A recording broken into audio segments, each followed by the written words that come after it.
Apocalipse capítulo de número 2, nós vamos ler do primeiro versículo em diante.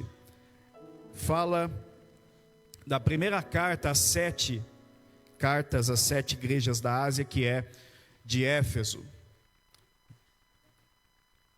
Todos encontraram, amém? Escreve ao anjo da igreja de Éfeso: isto diz aquele que tem na sua destra 7 estrelas, que anda no meio dos 7 castiçais de ouro. Conheço as tuas obras, e o teu trabalho, e a tua paciência, e que não podes sofrer os maus, e puseste à prova os que dizem ser apóstolos, e não são, e tu os achaste mentirosos, e sofreste, e tens paciência, e trabalhaste pelo meu nome, e não te cansaste. Tenho, porém, contra ti, que deixaste o teu primeiro amor. Lembra-te, pois, de onde caíste, e arrepende-te. Pratica as primeiras obras. Quando não, brevemente a ti virei, tirarei do seu lugar o teu castiçal, se não te arrependeres. Tens, porém, isso, que odeias as obras dos nicolaítas, as quais eu também odeio. Quem tem ouvidos, ouça o que o Espírito diz às igrejas. Ao que vencer, dar-lhe-ei a comer da árvore da vida, que está no meio do paraíso de Deus. Amém. Pode se assentar, em nome de Jesus. Ao anjo da igreja em Éfeso, escreve: a igreja de Éfeso, ela não era uma igreja qualquer, e ela não estava numa cidade qualquer. Éfeso era como que uma extensão da capital Roma, por conta do Império Romano. Era uma extensão da capital entre a Ásia Menor e entre as cidades, que depois vocês lendo podem acompanhar aí. Nós falamos de Éfeso, mas tem também Esmirna, Pérgamo, Tiatira, Sardes, Filadélfia, Laodiceia. São 7 igrejas, 7 cartas, e nós lemos a de Éfeso, a primeira. O importante a respeito dessa igreja, para nós começarmos a entender o que Deus quer falar conosco, trata desde a sua fundação, na verdade, o seu plantio, porque quem vai, evangeliza e planta essa igreja, nada mais nada menos é do que o apóstolo Paulo. Ele ministra a palavra e os cristãos que ouvem permanecem ali em Éfeso, e em especial um casal muito querido, muito amado por Paulo, Priscila e Áquila, que estavam na liderança e estavam evangelizando e continuando a obra do Senhor. Posteriormente, logo depois, era preciso um pastor ali naquela cidade, e o primeiro pastor da igreja de Éfeso é Timóteo, esse mesmo que você tem as 2 cartas aí na sua Bíblia. Era um jovem, conhecedor da palavra de Deus, letrado, douto no Antigo Testamento, criado por sua avó, por sua família, também aos pés do Antigo Testamento, da lei de Moisés, mas é alcançado pelo poder do Evangelho, se torna pastor. É um pouco tímido, é verdade. Paulo dá um incentivo a ele, dizendo: ninguém despreze o dom que há em ti, ninguém despreze o que você recebeu pela imposição das mãos. Seja fiel naquilo que Deus te deu, porque Deus vai usar você em Éfeso. Então o primeiro pastor de Éfeso é Timóteo.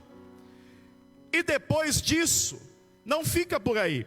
Grandes pregadores passaram pela igreja de Éfeso, como Apolo. Tanto é que Apolo é muito conhecido no Novo Testamento, aqueles que estudam a palavra de Deus sabem, como um pregador eloquente, mas que conhecia inicialmente somente o batismo de João, nas águas. Mas precisava de uma experiência maior com o Espírito Santo, e ser cheio dele, conhecer esse poder, essa graça, essa virtude. Mas não é à toa também que se menciona Apolo, porque o próprio Paulo vai dizer: Paulo plantou, Apolo regou, mas quem deu o crescimento foi Deus. Então olha só a gama de pastores, de servos de Deus, de pessoas usadas, apóstolo, gente gabaritada que passou por Éfeso. E por último, ninguém menos do que o apóstolo do amor, João. Ele, segundo a tradição, você não vai encontrar isso na Bíblia, mas os historiadores que viveram na época escrevem, Eusébio, Irineu, dizendo que quando ele está exilado em Pátimos e recebe o livro do Apocalipse, que é o que nós temos aí, esse livro que nós lemos, ele não morre na ilha de Pátimos, ele é retirado de lá e é levado a Éfeso, para pastorear Éfeso nos últimos dias da sua vida. E sabe o que é interessante? A história vai nos dizer que ele já avançado em dias, já velhinho, com uma certa dificuldade de andar, ele era tomado pelos irmãos pela mão, eles colocavam João no centro da congregação, na casa de um dos irmãos, e era dada a oportunidade ao discípulo amado de falar. E a história diz que a única coisa que João dizia é: filhinhos, amai-vos uns aos outros. É essa a igreja de Éfeso, que Jesus dá uma lista aqui. Olha só, é Jesus dizendo: conheço as tuas obras, e diz: eu tenho visto o seu trabalho, tua paciência, não pode sofrer os maus, puseste à prova os que se dizem ser apóstolos e não são, e tu os achaste mentirosos, sofreste, tens paciência, trabalhaste pelo meu nome e não te cansaste. Irmãos, esta igreja é uma igreja humanamente, aos olhos humanos, irrepreensível. Afinal de contas, quem de nós se levantaria e diria que Éfeso tem algum tipo de problema? Uma igreja que trabalha, não se cansa, uma igreja que teme a Deus, uma igreja que quando alguém diz que é apóstolo e chega pregando uma heresia, ela sabe que é heresia, ela põe para correr. Ela não come comida podre, enlatada. Ela sabe qual é o maná do céu, qual é o pão do céu. É uma igreja que entende, que sabe de tudo isso, põe à prova, sofre por amor à obra. Quem é que poderia dizer que esta igreja precisa de uma correção? Quem é que poderia dizer que esta igreja necessita de alguns ajustes? Eu não poderia dizer isso, você também não, mas tem alguém que pode. Alguém que conhece a igreja melhor do que nós conhecemos, alguém que conhece a igreja melhor do que os seus próprios líderes. Esse alguém é o dono da igreja, é o Senhor Jesus. Olha só, ele vai dizer no versículo 4: tenho porém contra ti, que deixaste o teu primeiro amor. Agora vamos pensar um pouquinho aqui. Nós estamos nos tornando crentes, e consequentemente uma igreja que é formada desses mesmos crentes, que se nós não vigiarmos, nós podemos cair aqui. O acesso à informação, ele está em todos os lugares. Na palma das suas mãos você pode ter um celular e pesquisar o que você quiser. Os cursos de teologia estão acessíveis e glória a Deus por isso. Você pode estudar a palavra de Deus e saber o que é heresia, o que não é, o que é correto, o que não é, o que cremos, quem é Deus, o que é a Trindade, como se batiza, por que se batiza, o que é a Santa Ceia. Você pode ter acesso a tudo isso. Você pode ser um crente que não se cansa, você está em todos os trabalhos, você está cumprindo todas as agendas. Você tem paciência, você até sofre os maus. Pessoas que se dizem crentes, mas dão trabalho na igreja. Pessoas que dizem que são irmãos, mas te caluniam, falam de você, são uma pedra no seu sapato. Você tem tido paciência, você suporta essas pessoas. Aqueles que chegam dizendo que são de Deus, que pregam a palavra, que são profetas, você tem posto à prova, comparado com a Bíblia, com a palavra de Deus, e dito: isso é heresia, isso é mentira, isso não vem de Deus, isso não provém dele. Nós somos uma igreja assim, que temos nos tornado uma igreja que põe para correr aqueles que são falsos, uma igreja que tem acesso e uma teologia impecável, uma igreja que crê no poder de Deus, no batismo com o Espírito Santo, crê que Jesus salva, crê que Jesus cura, crê em tudo isso que nós sempre cremos. mas uma igreja que corre o risco de Jesus olhar para mim e para você e dizer: tenho, porém, contra ti uma coisa. E quando eu falo isso, eu não falo da Assembleia de Deus do Belém do Campo de Adamantina sede, eu falo de crentes em Jesus, eu falo de igreja evangélica, inclusive de Assembleia de Deus. Nós precisamos entender, meus irmãos, que quando nós olhamos para esta palavra, existe uma coisa que ele ainda procura. A igreja pode estar humanamente irrepreensível, a igreja pode estar doutrinariamente correta, mas Jesus olha para esta igreja e diz: tenho, porém, contra ti que deixaste o teu primeiro amor. E é aqui que é a mensagem. Como uma igreja fundada por Paulo, ou plantada por Paulo, que cresce sob os cuidados de Áquila e Priscila, e tem como primeiro pastor Timóteo. Como uma igreja que recebe em seu culto Apolo, um pregador eloquente da palavra de Deus. Como uma igreja que tem como bispo João, ela termina sendo repreendida por Jesus, dizendo: lembra-te, pois, de onde caíste, e arrepende-te. Para começo de conversa, quem diria que essa igreja está caída? Quem diria que a igreja em Éfeso precisa se levantar? Paciente, sofre os maus, trabalha, não se cansa, teologia irrepreensível, põe à prova os que se dizem apóstolos e não são. Quem é que vai dizer que uma igreja dessa está caída? Aí Jesus vem e diz: tenho, porém, contra ti que deixaste o teu primeiro amor. Lembra-te, pois, de onde caíste, e arrepende-te, e pratica as primeiras obras. Quando não, brevemente virei a ti, e tirarei do seu lugar o teu castiçal, se não te arrependeres. Sabe o que é isso? Jesus está dizendo: você ainda está na minha mão, na destra, junto com as 7 estrelas, que são os anjos das 7 igrejas. Você ainda está no meio dos 7 castiçais, e eu passeio no meio dos 7 castiçais de ouro.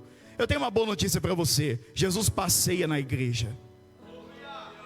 E ele diz: você está lá, o pastor da sua igreja está na minha mão, a igreja está entre os 7 castiçais, mas se você não entender a palavra, se você não entender a mensagem, se você não entender o que o Espírito está dizendo, eu venho a ti e tiro o teu lugar de igreja,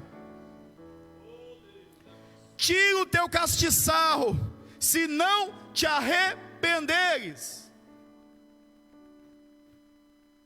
Queria eu não pregar isso esta noite. E como já disse, não falo de denominação, falo de cristão. Falo de mim e de você que aí está sentado. Nós podemos, irmãos, ter paciência, sofrer os maus, pôr à prova aqueles que são falsos e ser irrepreensíveis doutrinariamente. Mas se nós fazemos tudo isso no modo automático, se não temos mais fogo na alma, se não temos mais alegria no espírito, se não temos mais vontade de servir Jesus, de nada serve isso, de nada serve estarmos aqui. Nós precisamos nos arrepender de nossos pecados.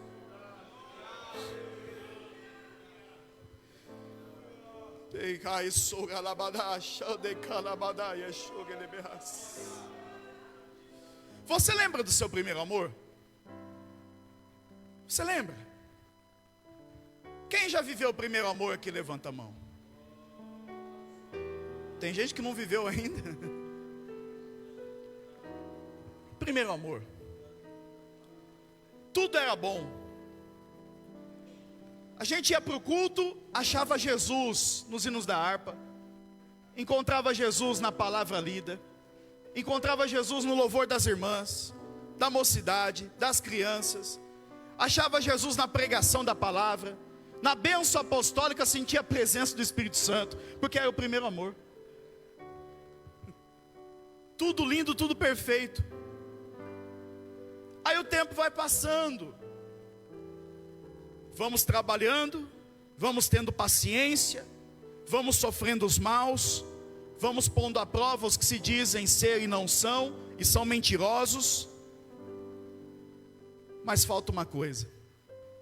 Aí vem Jesus e diz: lembra-te, pois, de onde caíste, porque deixaste o teu primeiro amor.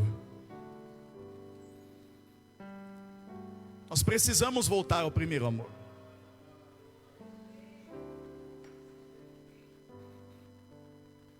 Eu já vou voltar aqui, mas se você continuar o texto, apesar dessa lista toda boa e de Jesus abrir um parênteses e dizer: tenho porém contra ti, ele continua falando de coisas boas. Ele diz: tens porém isso, que odeias as obras dos nicolaítas, as quais eu também odeio. Veja, a igreja de Éfeso, que teve entre os seus pastores ou bispos o apóstolo do amor, João, agora é exortada a voltar ao primeiro amor.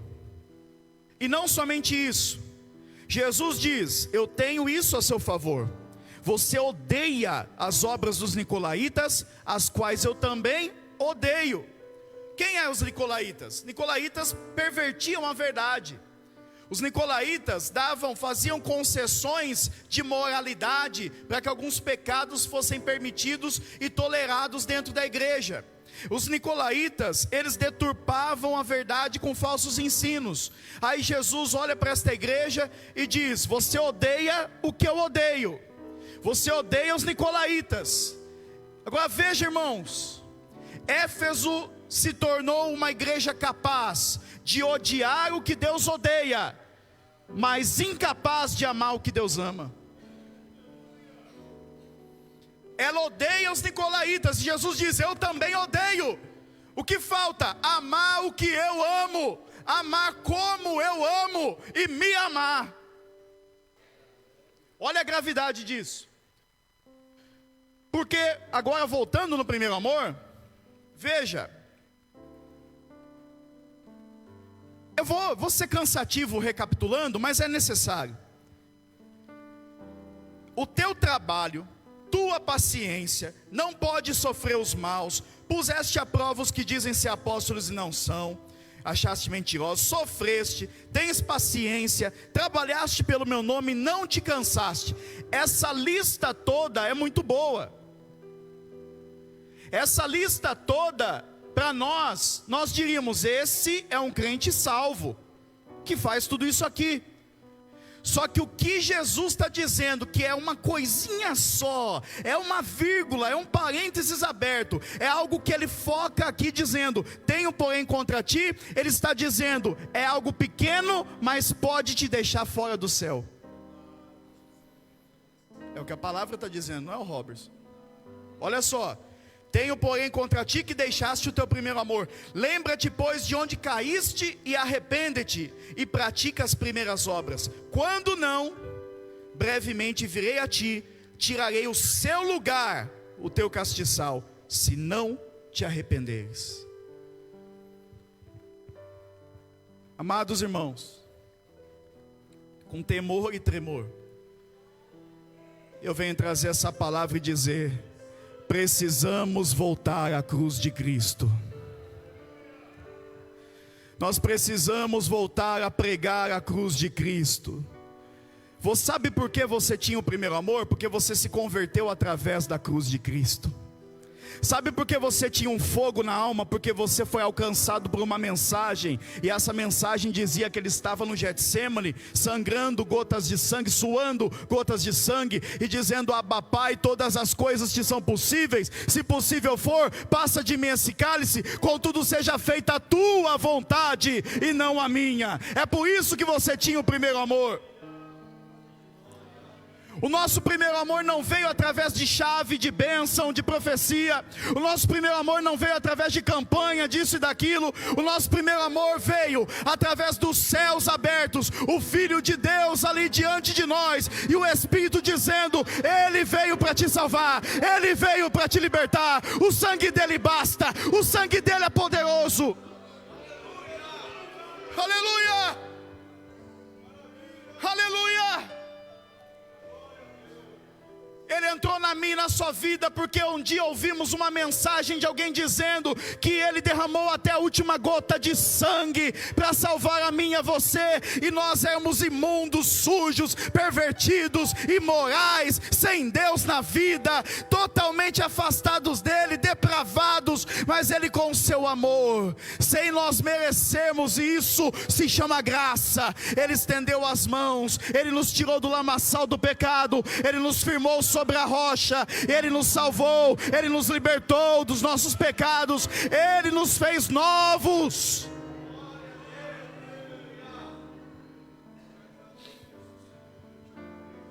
Nós estamos vivendo tempos em que a cruz já não é mais pregada.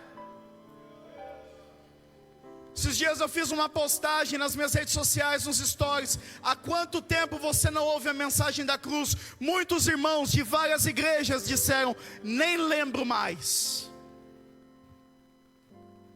Nós estamos vivendo tempos tão difíceis, que eu tenho visto alguns cultos de ceia, por exemplo. Irmãos, nós fazemos isso uma vez por mês, e quando fizemos ainda, muitos fazem de qualquer jeito. A Bíblia é aberta e vão lá para a queda do muro de Jericó, nada contra isso. Vão lá sobre Sansão, vão lá sobre a vitória que teve não sei aonde, foi lá sobre Davi matando Golias, mas no culto de ceia mesmo, não se fala mais da cruz de Cristo. Não pregamos mais isso, porque estamos numa moda de querer muitas vezes pagar 3, 4, 5 mil reais para um pregador vir, pregar uma autoajuda, colocar envelope no bolso, ir embora, e depois nós continuarmos no outro dia da mesma forma. Só que vai chegar um tempo, e o pastor Esteu disse aqui: Robertson, pode profetizar, e eu quero profetizar em nome de Jesus.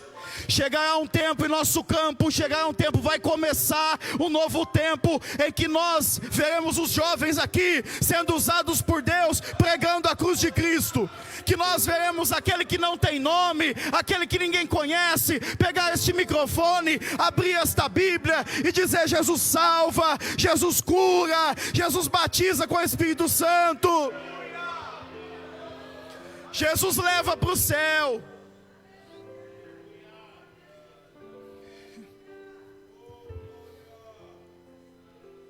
Hoje em dia está muito difícil ver uma alma aceitando Jesus, e eu vou te dizer o porquê. Como nós vamos aceitar Jesus ou ver alguém aceitando Jesus, se a pregação que ela ouve, ele ouve, é prosperidade? Como alguém vai ter consciência de pecado, entender que é miserável, que precisa de graça, que precisa de Cristo, se o que muitas vezes ele ouve é que Deus vai dar vitória apenas? Só massagem no ego, só. Então, meus irmãos, é muito comum você ver, a pessoa vai, larga do namorado, da namorada, aí ela entra na igreja, ela ouve uma mensagem mais ou menos, que Deus vai ajeitar as coisas aqui e ali, aí ou perdeu o emprego, está desesperado, está precisando de alguma coisa, aí alguém diz: quem quer aceitar Jesus? E a pessoa vem, chora na frente e tudo mais, aí arruma um emprego novo, arruma um relacionamento novo, nunca mais volta para a igreja.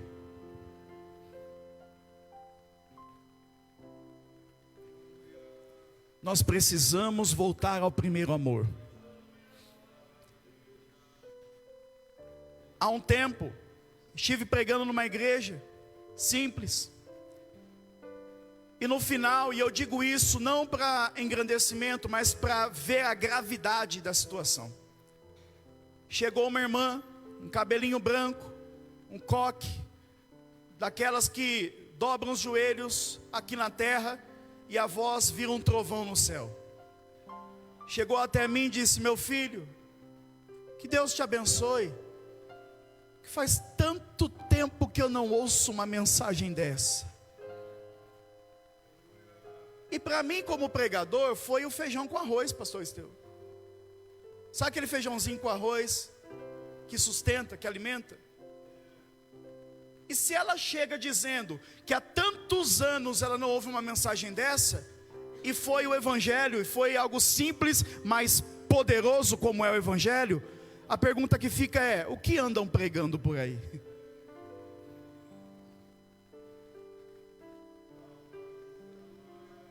Eu já vou terminar. Mas nós olhamos muitas vezes e nós dizemos: os nossos cultos não são mais como de antigamente, porque falta oração. É verdade. Os nossos cultos não são mais como antigamente, porque falta dedicação, jejum. É verdade. Os nossos cultos não são mais como antigamente, porque o povo está disperso. É verdade também. Só que isso é o efeito. A causa não é essa. Sabe por que falta oração? Sabe por que falta consagração? Sabe por que falta vontade? Sabe por que falta compromisso? Sabe por que os crentes estão dispersos? Porque falta nós voltarmos para a cruz de Cristo Jesus. Quando nós nos voltarmos para a cruz de Cristo Jesus, nós pregaremos: Jesus salva, e Ele vai salvar. Nós pregaremos: Jesus cura, e Ele vai curar. Nós pregaremos: Jesus batiza com o Espírito Santo, e Ele vai batizar.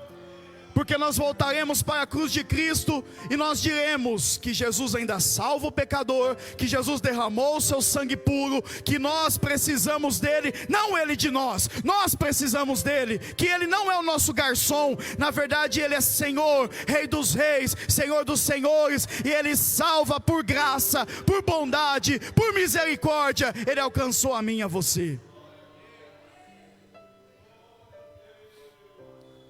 E como igreja, que é feita de indivíduos, porque a gente fala a igreja, mas a igreja é feita de quem? De mim e de você. Aí fala: porque a igreja está. Antes de você dizer a igreja está, veja se você não está também. Ah, porque não sei o que está frio, e você, como está? Ah, porque não acontece mais nada, e você, como está a vida de oração? E você, como está o quebrantamento? E você, como está o jejum?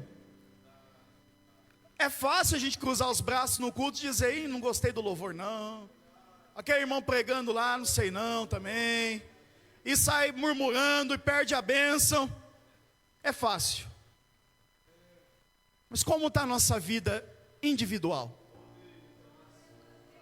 Porque aí, irmãos, um monte de graveto aceso vai fazer uma fogueira aqui dentro. Essa é a realidade. Então nós precisamos voltar ao primeiro amor. Lembra-te, pois, de onde caíste. Sabe o que é mais forte aqui? É Jesus dizer: lembra-te, pois, de onde caíste. Se Ele está dizendo lembra, é porque a gente tem condição de lembrar. Então, nesse momento, curva a tua cabeça aí onde você está. Feche os teus olhos. Será que você ainda vive o primeiro amor? Será que nós não estamos vivendo no modo automático? É mais um culto, é mais uma escola dominical, quando viemos na escola dominical, quando vimos, né? É apenas mais uma pregação, é mais uma ceia, é mais um batismo. Será que nós não estamos vivendo no modo automático, irmãos? E colocando a culpa nos outros, quando na verdade a culpa é nossa? Será que nós não estamos analisando e julgando os outros, quando na verdade Ele está dizendo para nós: volta ao primeiro amor, lembra de onde você caiu? O que o diabo quer é que você se sente, como qualquer pessoa se senta com um álbum de fotografia antigo. E sabe quando você pega as suas memórias da infância, as memórias da família lá atrás, e diz: oh, nesse tempo era bom por isso, nesse tempo era bom por aquilo, nesse tempo a gente era alegre nisso aqui. O diabo quer que você fique com o seu álbum de fotografia do passado. e que você diga: um dia eu já fui mais crente, um dia eu já jejuei mais, um dia eu orei mais, hoje eu não oro tanto, não jejuo tanto. E a pergunta é: se já foi mais, então quer dizer que agora é menos. Por quê? Vamos orar? Irmão Robert, eu esperava pular hoje, falar em língua estranha, pular num pé só. Pois é. Mas vamos voltar ao primeiro amor primeiro, depois isso aí aproveita, né? Curva a sua cabeça e feche seus olhos. Senhor, esta é a tua igreja. Aqui em minha retaguarda estão os obreiros da casa do Senhor. À minha frente está o teu povo, a igreja do Senhor Jesus.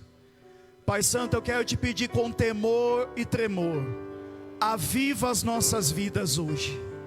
Que a mensagem da cruz de Cristo não se aparte dos nossos lábios e nem dos nossos púlpitos.